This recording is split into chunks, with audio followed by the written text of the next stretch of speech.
Cette Ligue des Champions a commencé de la meilleure des manières pour nous, même si les résultats de l'OM étaient négatifs. On était au Bernabéu, Thomas. On en est rentré. Ouais. Quel plaisir d'avoir partagé ce vlog avec toi. Ah, c'était incroyable. Voilà, le premier Vestirico, en espérant qu'il y en aura d'autres dans les prochaines années, mais c'était super expérience, on s'est régalé. Donc, les amis, on vous a mis notre vlog disponible, donc allez jeter un œil. Vous allez voir, très très stylé. Vous voyez dans le titre, l'hôtel CR7, Omar da Fonseca. Franchement, c'est quand même Et ouf. j'espère que tu lui as envoyé un message, hein, parce que maintenant on a son numéro, donc faut Je qu'on vais lui l'invite. Hein. envoyer un message. Je vais lui C'est envoyer. très bien. Les amis, on va partager notre récap de cette première journée de Ligue des Champions. C'est un fil rouge qu'on fera jusqu'à la dernière journée. On va se parler des tops, des flops, de notre hype, de la surprise, des moments qui nous ont marqués, en tout cas dans cette première journée. Et on va Mhm. commencer, Thomas, par ton top. C'est quoi? Ouais. Bon, mais il n'y aura pas de grande surprise, mais j'ai mis le PSG et je Ouais. dirais même plus Luis Enrique.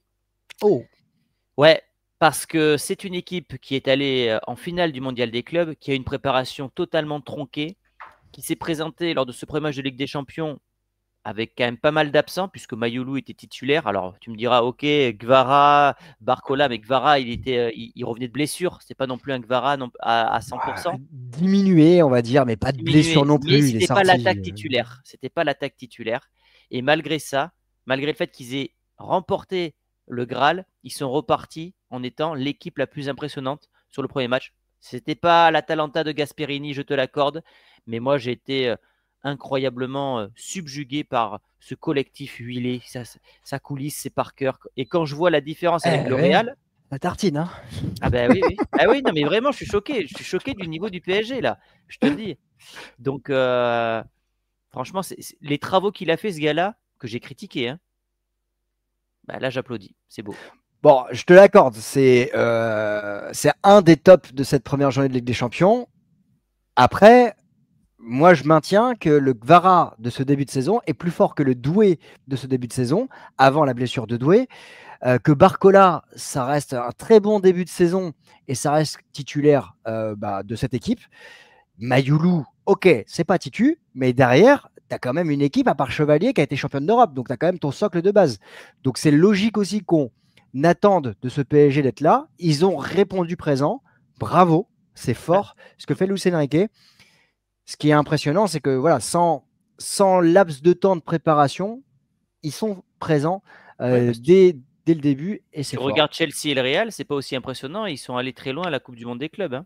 On se rappelle que c'est pas en septembre qu'il faut être prêt, c'est Ouais, en bien mars. sûr. Et PSG a très bien prouvé ça. Pour moi, c'est le Bayern que j'ai mis en favori, en deuxième favori à la victoire finale pour cette Ligue des Champions, parce qu'ils affrontaient un Chelsea champion du monde et que dans cette saison, troisième, je crois, pour Harry Kane, qui a remporté son premier titre la saison dernière.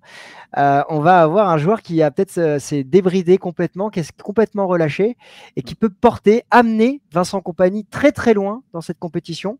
Et le Bayern fait quand même un début de saison, si je ne me trompe pas, parfait. Ça Ouais. marque énormément avec Olise notamment, avec Harry Kane. Et j'ai hâte de voir la suite parce que... J'ai une stat sur Kane d'ailleurs. vas-y. Pour ses 100 premiers matchs avec le Bayern, c'est le joueur qui a le plus marqué. Il a dépassé Gerd Müller et Ah ouais. Lewandowski sur ses 100 Ouais. premiers matchs avec le Bayern Munich. Ouais, c'est fort. Donc, Non, non, c'est impressionnant. l'intégration de l'anglais, elle est quand même fantastique, hein. Et si tu veux, je classe le Bayern pour moi en top devant le PSG. Pourquoi? Parce que en face, l'opposition, c'était Chelsea.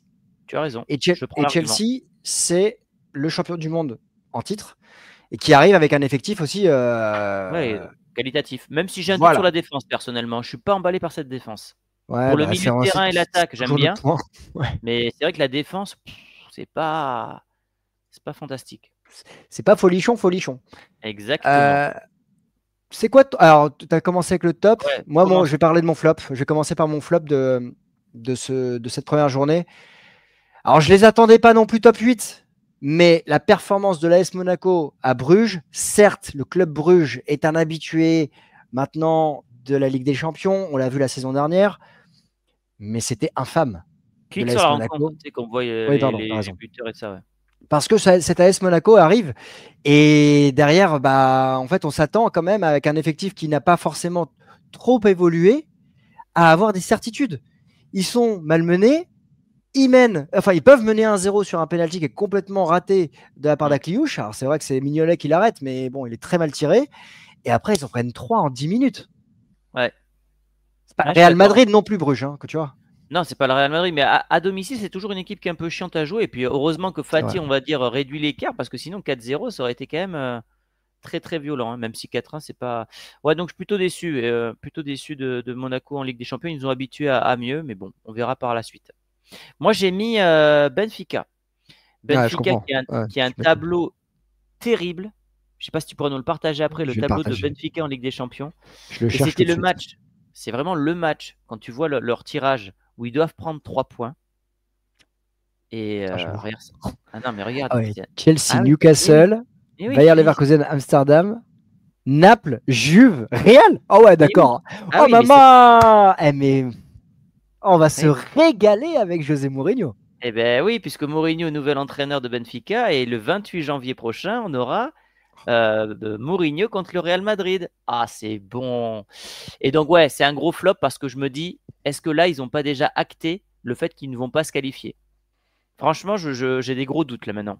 Parce que quand tu Ils ont prends pas mené 3 2-0 points à en plus, domicile là. contre Karabag, c'est chaud pour la suite. Donc, Alors moi, ce qui m'embête dans cette confrontation, c'est que ce sont des clubs comme type Karabag qu'on n'attend pas forcément top 24.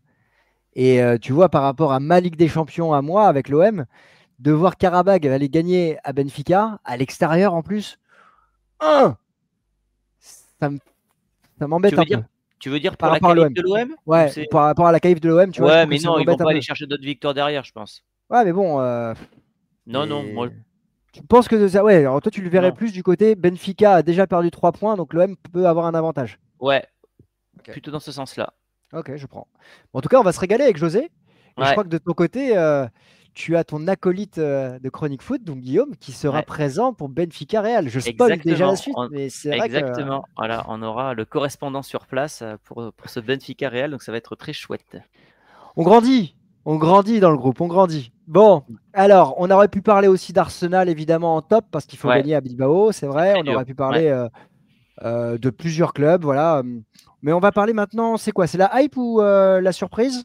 Non, la hype. Alors moi, j'ai mis le score fleuve, le scénario incroyable, ce Juve Ouais, Dortmund 4-4. Regarde, moi ça, c'est. Alors, c'est aussi la force et les faiblesses des équipes de Tudor qui sont souvent des équipes déséquilibrées, mais Tudor, il se passe un truc avec ses équipes. ouais, Tu vois, je trouve. ouais. Il y a un supplément d'âme. La Juve, c'est souvent l'équipe, tu sais, qui marque jamais. Il y a pas d'émotion avec cette équipe-là. C'est rare qu'on cite, qu'on mette Juventus et hype à côté. C'est Bah, vrai. Tudor a réussi cet exploit.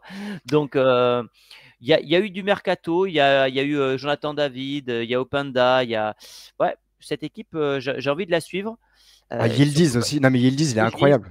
Le ouais, but qu'il Yildiz est met, mais encore incroyable. une fois, même s'il a C'est dévié, je crois, mais oh, c'est surtout à cause de Tudor. Donc, ouais, il y a eu ce scénario totalement dingue où ils étaient menés quand même 4-2 à ouais. 4 minutes de la fin. Et ils vont accrocher dans les arrêts de jeu la, le match nul avec notamment un doublé de Vlahovic qui n'est plus un titulaire indiscutable et qui devrait peut-être quitter la Juve l'été prochain. Ouais, en tout cas, il sera en fin de contrat peut-être la saison Oui, prochaine, c'est mais ça, c'est ça. Donc, ça c'est sera le quand même un salaire le gros plus joueur à aller élevé. chercher, hein. Ouais, c'est le plus gros salaire aussi de la Ouais. Juve. Bon, en tout cas, ouais, je comprends. Bah, moi, dans la lignée de ce que tu dis de ce 4-4, c'est cette première journée qui a été marquée par un seul 0-0 et des affiches en Dans le veux-tu, match en le vois. plus pourri, enfin, celui qui nous intéressait le moins en plus, si tu veux. Ouais, entre Olympiakos, c'est pas faux, c'est Slavia Prague, Bodo Glimt. Ouais, ouais, C'est j'avoue. voilà, c'est les deux matchs étaient à 18h45, j'étais dans le train, je me suis dit ah ouais super. Moi qui m'attendais à avoir quelque Ouais, chose un petit de match sympa, ouais. un petit match tu sais crackers chips, bah Mm. oui non j'ai travaillé pour la vidéo d'hier tu vois. Donc non non cette journée elle est belle parce qu'on a de très belles affiches. Alors après voilà on a vu beaucoup de buts. J'espère tu vois dans cette hype de global de cette Ligue des Champions qu'on n'aura pas une deuxième journée qui fait pchit. On en parlera après quand on va se projeter sur la suite parce que là franchement pour commencer ce type de match, ce nombre de buts, cette effervescence, c'est quand même super, super sympa. Mm. Ouais, On va passer. Ouais, vas-y, dans les vas-y. tops, on aurait pu mettre aussi le Barça tout à l'heure, je viens de voir, puisqu'ils ont quand même gagné à Newcastle. On en a parlé hier de Barça, hein. On était en Ouais, on direct. a fait un débrief live hier. T'as raison, oui, oui, ça fait partie des tops. T'as raison parce que gagner à Newcastle, il fallait le faire. Mm, Pas donner à tout le monde. Le Barça était sans Yamal. Le Barça a subi des situations, mais le Barça a gagné un match en costaud, je dirais. Et c'est vrai que c'était pas une attente. C'est-à-dire que dans mon plan, en tout cas du Barça, je pouvais imaginer le match nul à Newcastle. Il y aura peut-être un sujet Yamal-Pubalgie, hein, parce que côté Barça, les supporters et tout, on s'inquiète énormément de cette blessure qui, visiblement, quand tu es sportif professionnel, peut te suivre pendant des années. Donc, il y aura peut-être un avant et un après avec cette blessure. Donc, on va observer ça de près. À Paris, c'est Marco Verratti qui était Voilà, sans voilà, cesse exactement. en pubalgie. Exactement, c'est pour ça. Dites-nous en commentaire si vous voulez qu'on traite le sujet Yamal et des conséquences de sa blessure actuelle. Alors, évidemment, on va pas se projeter à horizon 10 saisons, mais évidemment, quels sont les impacts et quels sont les antécédents de joueurs. Si ça vous intéresse, on fera ça, c'est avec plaisir. On a fait la hype. Il nous reste la surprise, l'espoir, et puis on se projettera ensuite sur la suite. Ouais. Surprise, Alors, moi j'ai ouais. mis Tottenham. Alors, c'est plus. Ah ouais, ouais. C'est pas spécialement pour ce match-là, mais c'est plus pour le début de saison parce que Tottenham, ils avancent cachés. Ils étaient à quelques minutes de battre le PSG en Super Coupe d'Europe. Ah, je Ils prends. se sont imposés à City. Ils ont encore gagné, c'était quoi? À West Ham 3-0 ce week-end. Bon, West Ham, c'est faible, hein. Mais oui, mais oui, Oui, quand même. Ouais. mais bon, je trouve que cette équipe, il y a quand même pas mal de clean sheets si tu regardes bien. Ça prend Ouais. pas beaucoup de buts.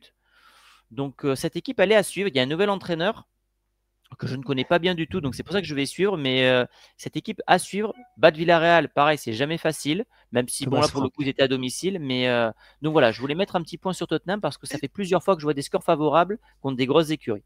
J'ai pas suivi le match en direct et tout ça. De ce que j'ai pu lire sur Tottenham, ça a été une victoire qui a été délicate, avec un but, une erreur du gardien qui est incroyable. Gardien qui se rentre le but. Voilà. Mais tu as raison sur un fait, c'est que ce type d'équipe, ce type de match, il faut les gagner.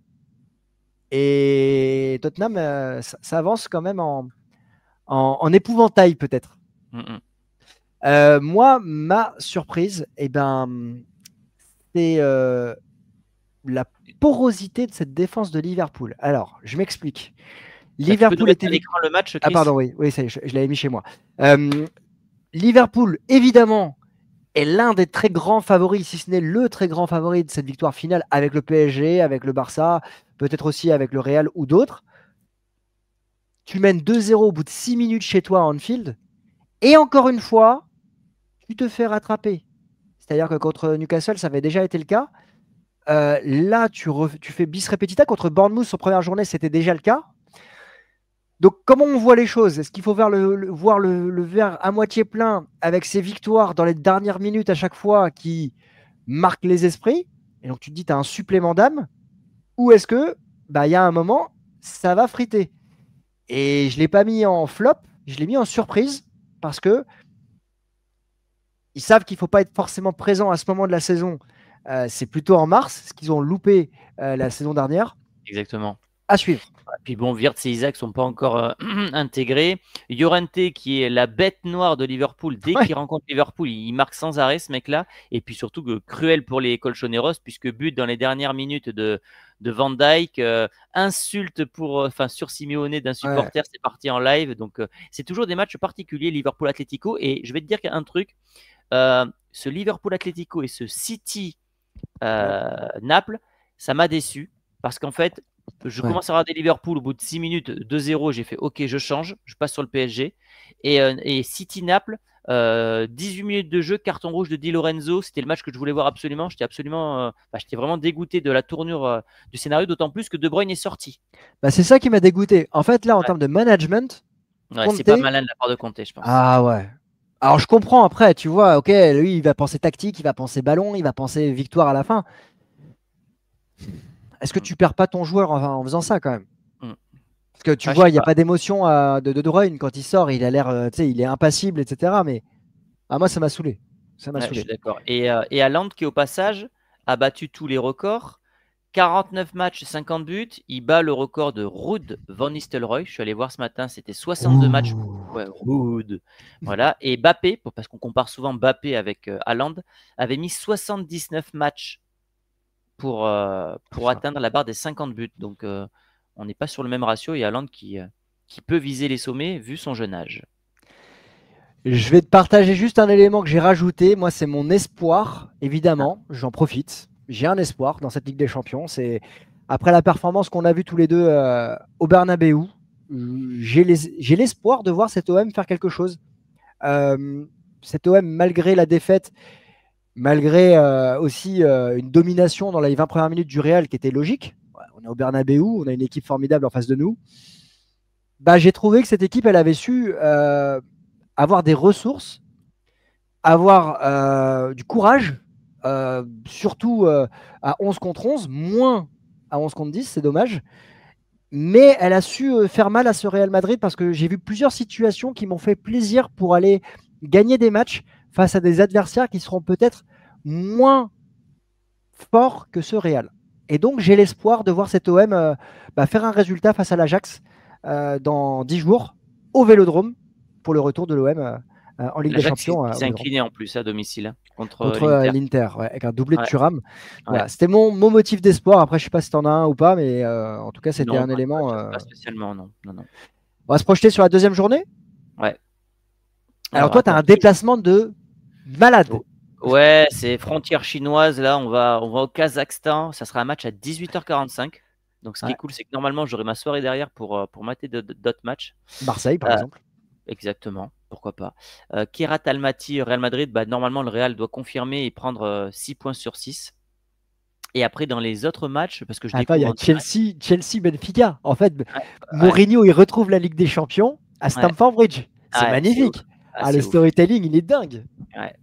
C'est ouf. Ah ouais. Je pense que je sais ce que tu vas regarder, toi. Ouais, je pense que je vais regarder ça d'ailleurs. Ouais, t'as raison. Ah ouais, ça, c'est un match de malade. Bon, moi, je serai évidemment devant Marseille-Ajax. Je serai au Vélodrome. Peut-être qu'il se passera quelque chose. C'est pas encore. On peut rien dire. On le sait tous les deux, mais je sais pas encore. Beaucoup de surprises cette année quand même. Sur Marseille-Ajax, il peut se passer un truc. Je dis rien pour l'instant, mais il y a des discussions. Ouais, tu nous diras ça. Puis il y a le Barça PSG. Celui-là, on le débriefera, les amis. On ira en live, ça c'est clair.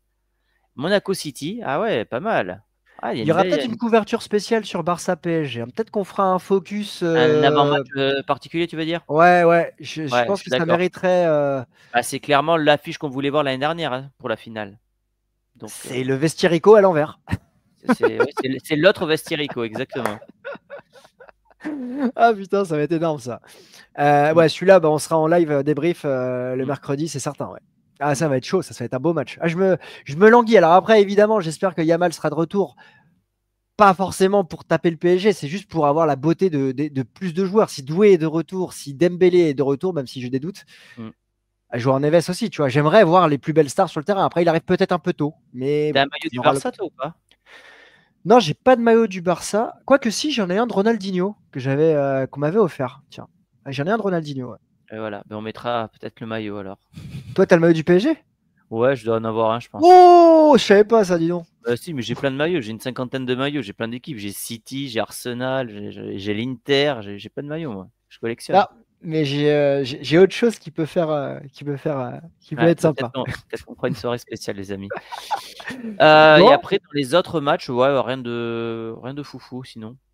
Non, mais déjà, c'est pas mal. Entre Marseille et Ajax, entre ton Real qui va à l'autre bout du monde, le Chelsea Benfica et déjà pas mal, le Barça PSG, il va cannibaliser l'ensemble des rencontres.